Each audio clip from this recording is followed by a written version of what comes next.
Assalamualaikum dan salam sejahtera.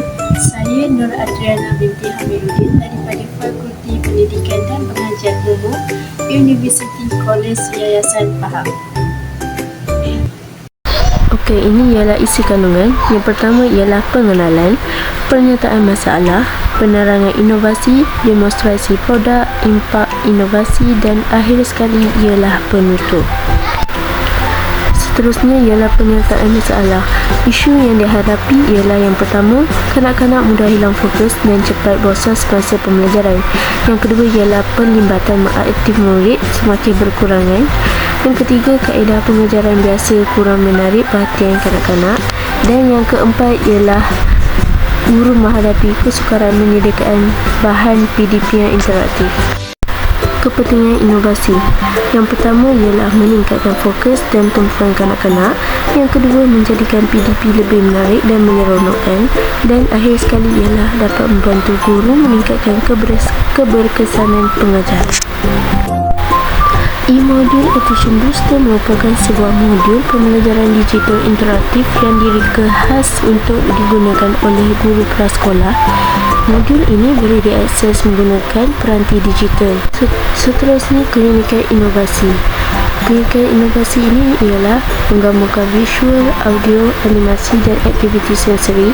Yang kedua, kandungan mengikut tahap perkembangan kanak-kanak. Yang ketiga, pembelajaran secara interaktif dan berpusatkan kanak-kanak. Yang keempat, membantu meningkatkan fokus serta minat belajar kanak-kanak. Seterusnya, saya akan menunjukkan kandungan utama dalam e-module Attention Booster. Pada bahagian menu utama, guru boleh mengakses kandungan e-module dengan lebih mudah melalui navigasi yang telah disediakan.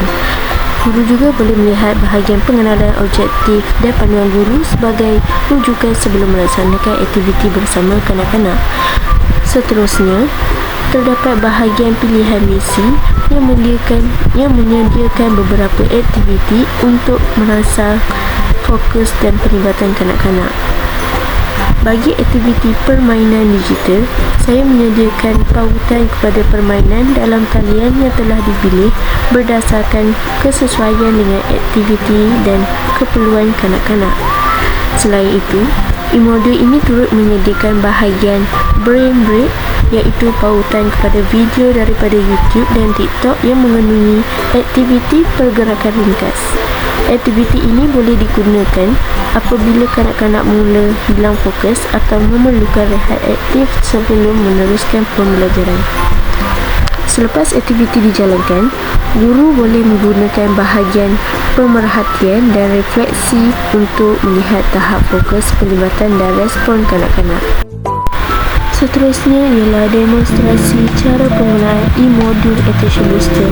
Yang pertama, guru akan memilih aktiviti yang bersesuaian dengan objektif pembelajaran. Yang kedua, guru akan membuka e-module menggunakan peranti digital. Yang ketiga, kanak-kanak mengikuti aktiviti visual, audio dan sensori.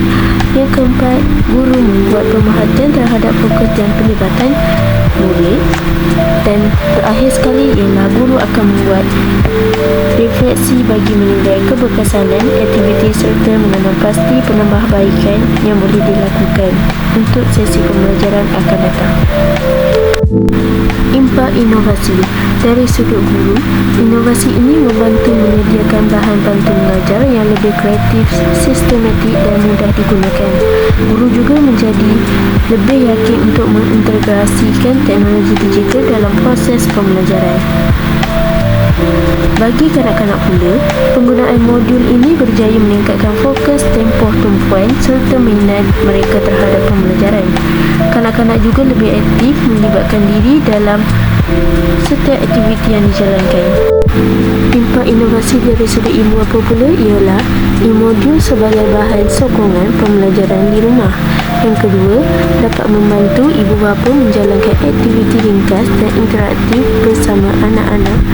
Yang ketiga, dapat menggalakkan pelibatan ibu bapa dalam perkembangan pembelajaran anak. Yang keempat, dapat juga memberi peluang kepada ibu bapa menyokong pembentukan fokus dan minat anak melalui aktiviti yang menyeronokkan. Selain itu, inovasi ini mempunyai potensi untuk diperluaskan penggunaannya di tadika, prasekolah dan persekitaran rumah. Inovasi ini juga berpotensi diperluaskan kepada lebih banyak pengguna dalam pendidikan awal kanak-kanak. Kandungan modul juga boleh ditambah baik berdasarkan maklum balas daripada guru, ibu bapa dan pengguna pada masa hadapan. Baiklah, seterusnya adalah rumusan. Secara keseluruhannya, e-modul Attention Booster ini telah berjaya membantu meningkatkan tahap fokus kanak-kanak prasekolah. Modul ini juga menggabungkan penggunaan teknologi digital dengan aktiviti pembelajaran yang interaktif supaya pembelajaran menjadi lebih menarik.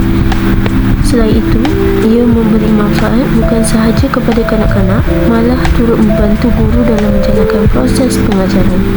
Akhir sekali, saya percaya e-modul ini berpotensi untuk dijadikan sebagai bahan bantu mengajar yang lebih meluas pada masa hadapan. Sekian, terima kasih.